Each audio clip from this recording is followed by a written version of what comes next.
यत्तु कामेप्सुना कर्म साहंकारेण वा पुनः क्रियते बहुलायासं तद्राजसमुदाहृतम्।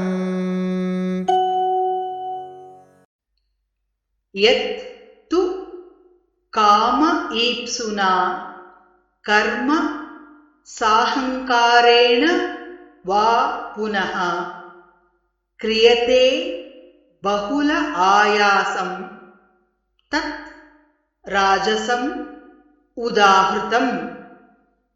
यत्तु कामेप्सुना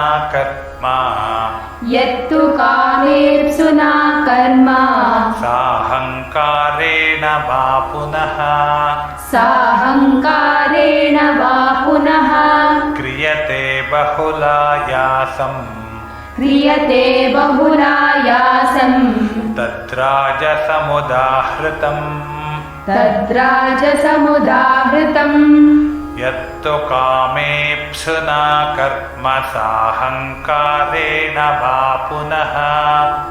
यत्तु कामेप्सुना कर्म साहंकारेण वा पुनः क्रियते बहुलायासं तद्राजसमुदाहृतम्।